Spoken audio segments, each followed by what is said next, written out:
Yes, ma'am. Now you can present. It's recording now. Okay, fine. So today I'm going to present Hyperledger Fabric 2.0 on a Windows machine, that is on Windows 10. So we'll see the prerequisites first, what we require to start with the Hyperledger Fabric.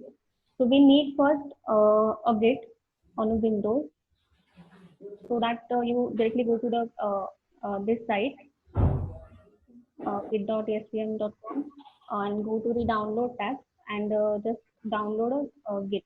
After that, you need to install a curl as well on a Windows machine. So you go to this site, that is http curl.hawx.sc, and go to the download tab, and you can download the latest version of curl.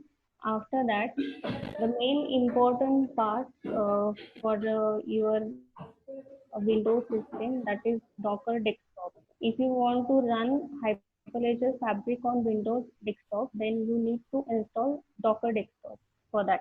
So Docker Desktop, it's an application. You can install it on Mac as well and Windows environment as well.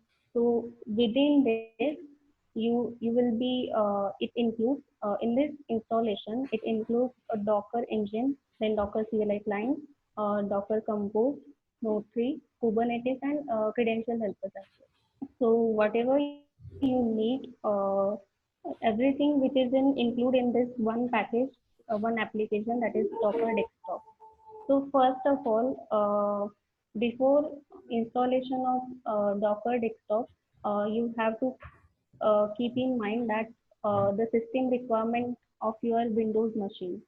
So you have Windows 10 operating system with the 64-bit processor, and minimum 4 GB RAM is required to run the Hyperledger Fabric.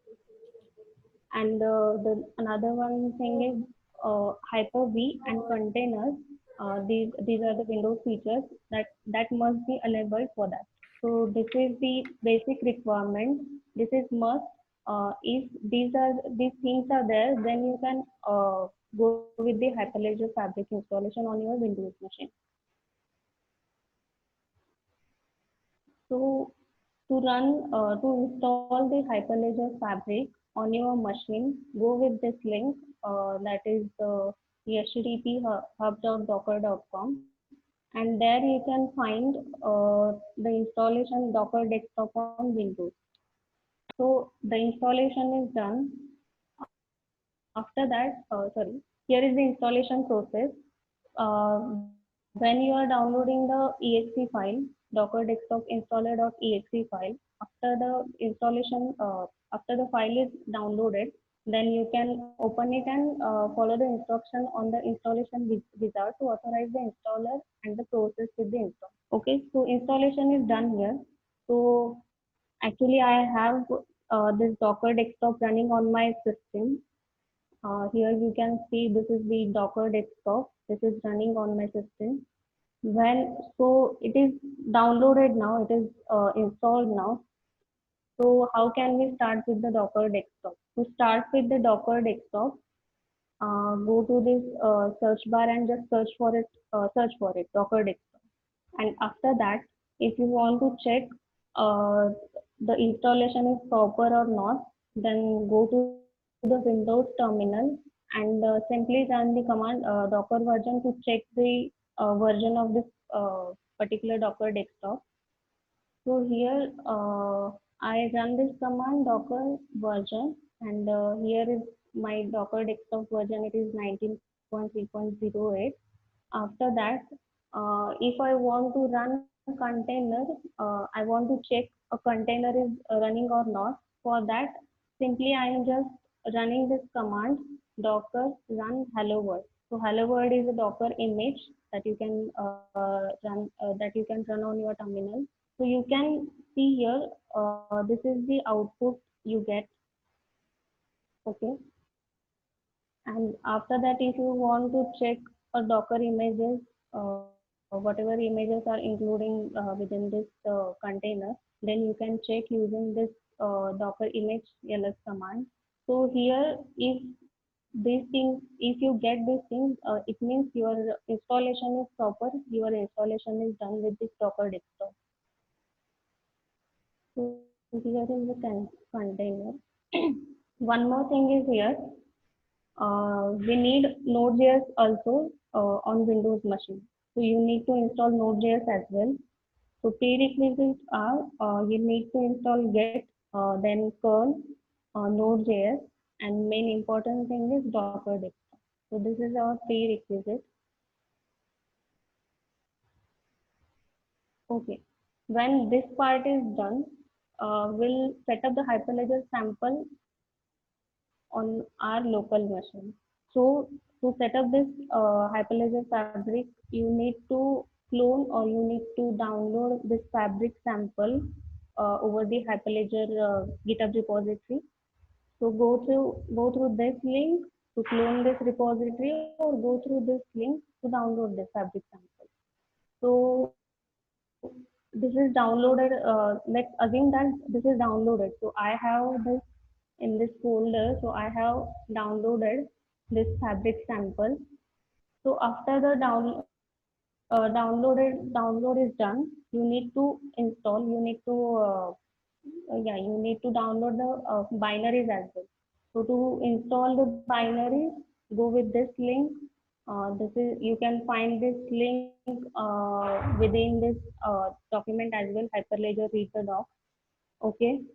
So when the binaries are installed, after that, within this binaries, you can get a CryptoGen tool, CryptoGen, and discover. You can get a specific platform specific binary. So this part is done. Then the main thing is starts from here. Now we are starting how to set up a test network. We are using a test network sample here, how to set up this test network on the Windows machine. So to start this, first we need to bring up the test network. So I'll start with the terminal. So I'm using here a git bash. So we downloaded a sample Hyperledger samples. Okay. So we go through this.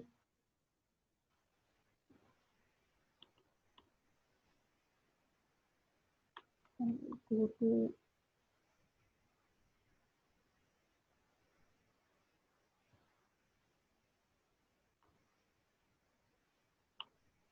okay.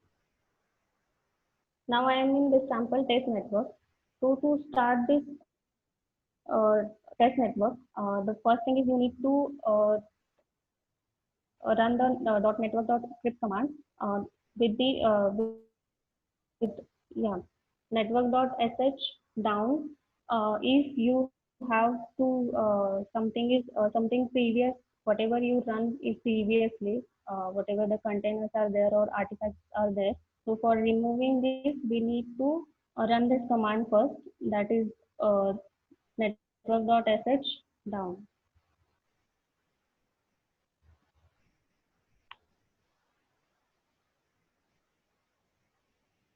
So first this command removes all the artifacts and containers that are previously running here. After that, we'll bring up this network using the script that is network.sh.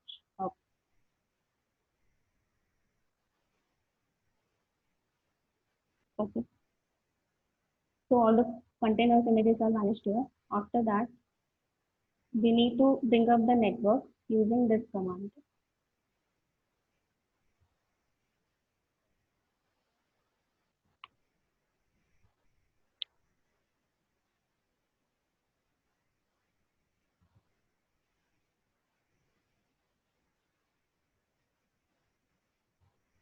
So this command is generate your organization or run your organization peers.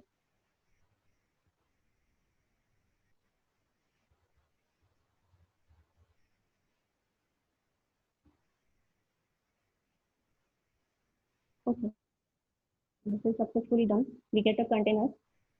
After that, okay. So we bring up the network. Then we start to creating a channel. So that we need to run this command network.sh create channel.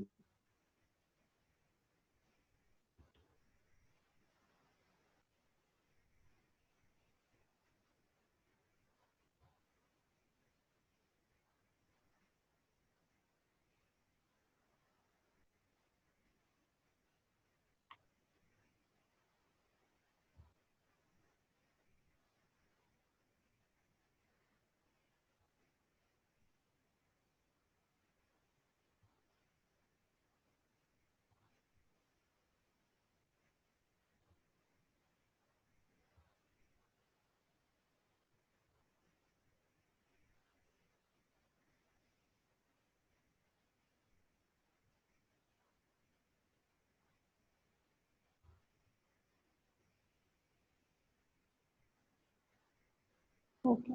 We get this message that is channel successfully joined. It means our channel is successfully created. Okay. So after that, we need to deploy our chain code that we are using here. In test network, we are using a FABCAR chain code. So to deploy this chain code, we need to run this command that deploys cc or slash network.sh deploy cc.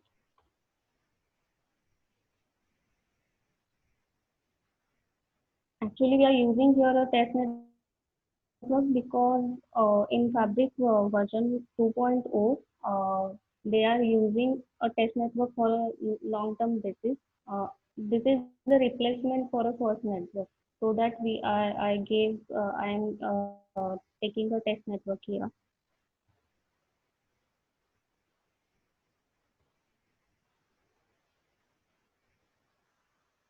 If the chain code is successfully run on your terminal, then this is working fine.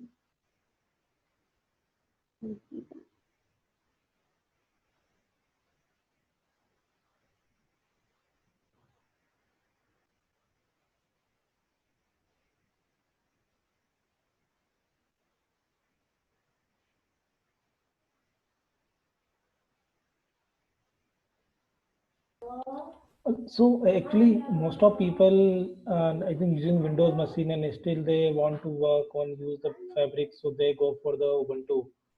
So and most of people not tried it.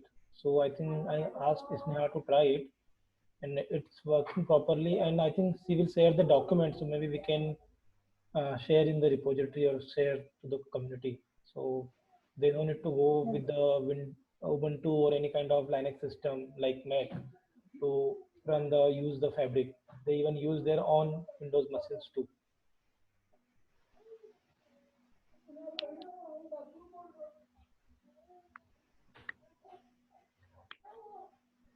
So there is just one or two, three main requirement. One is the Docker desktop, and which is available only on the kind of Windows 10 machines. Before Windows 10, we can't run the desktop in Docker desktop. For that, you need to use some kind of virtualization like Oracle VirtualBox something. But Windows 10, you can run the Docker desktop as a standalone software, where you can enable the container and the Hyper-V, and then you can run the any kind of container technology there.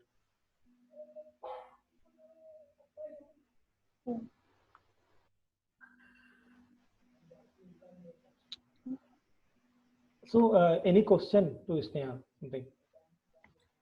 I have one. This Hyper-V is Yeah. specific to Windows only, right?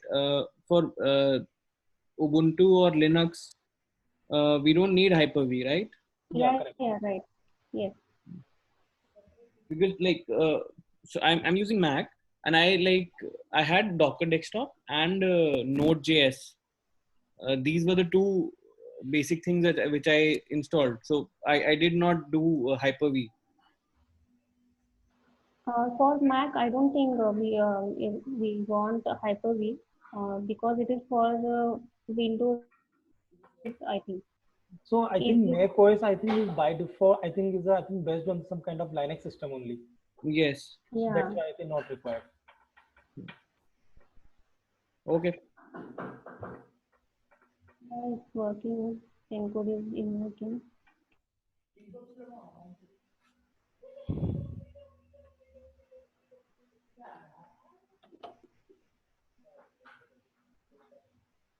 Yeah, it is done.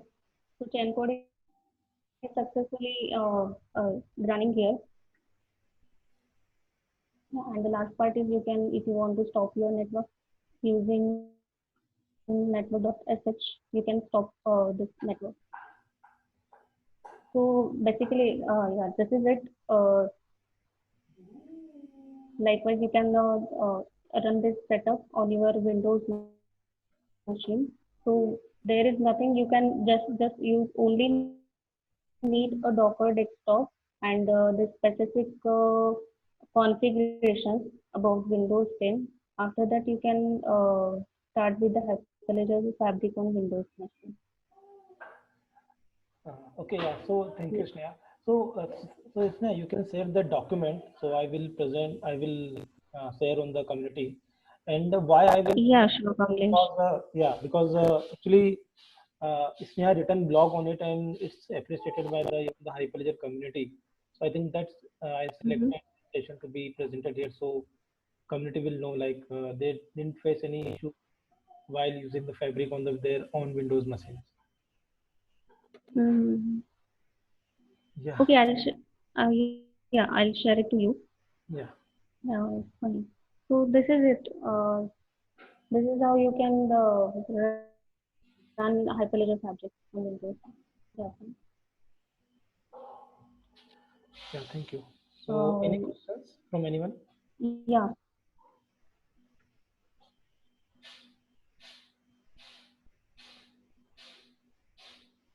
Okay, so So I will Sneha, just. I had one question. So essentially, you are running it this environment over a hypervisor, right?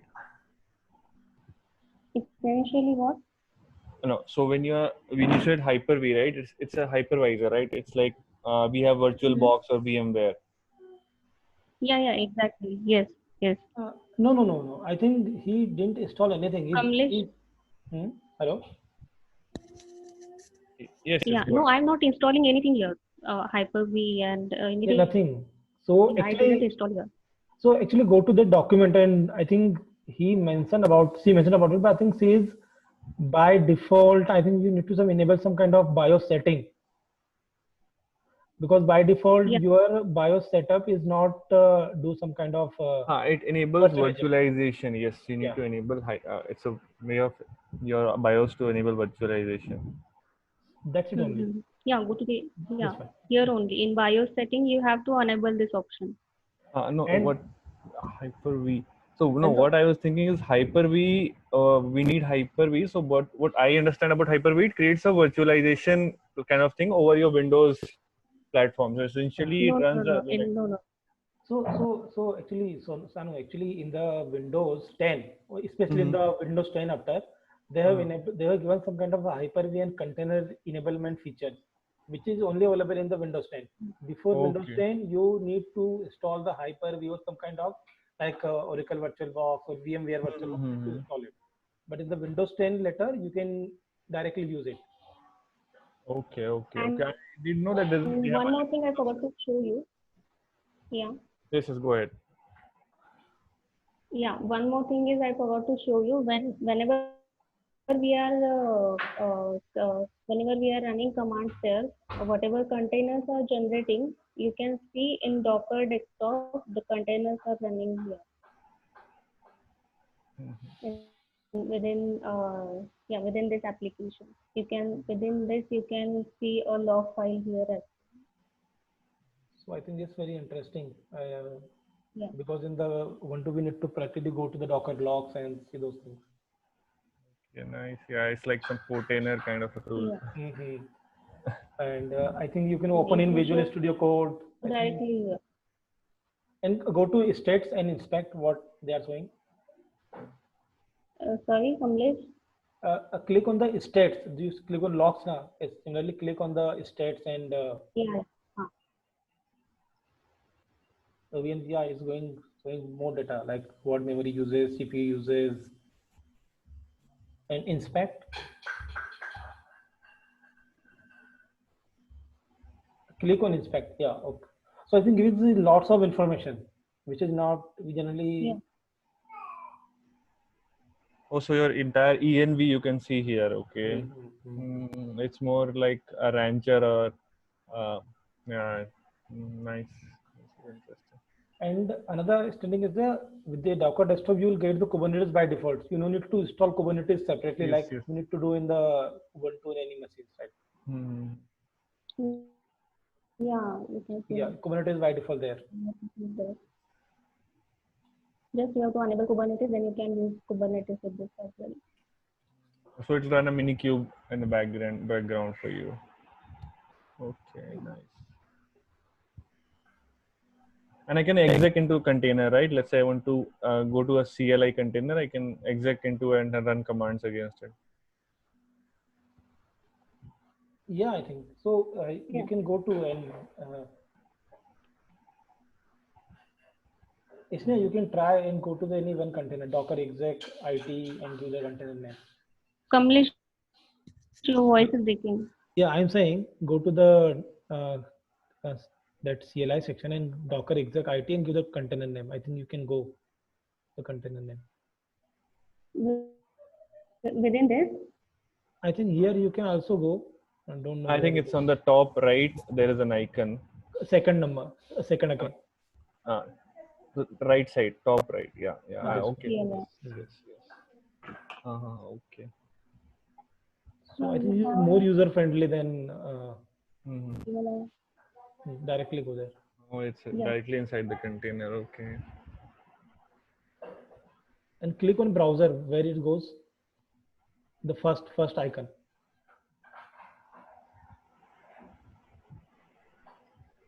Nothing happens. You can stop, start, restart, delete directly from the command line. It go to the Okay, this it's directly code. going to the endpoint. Yeah. Let me get here.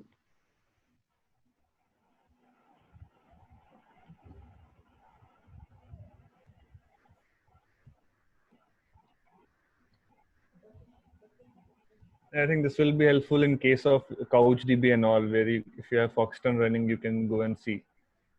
Maybe any application container. Yeah.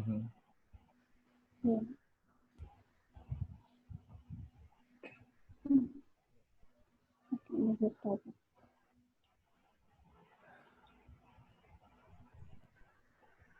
Yeah. So now I stop the recording.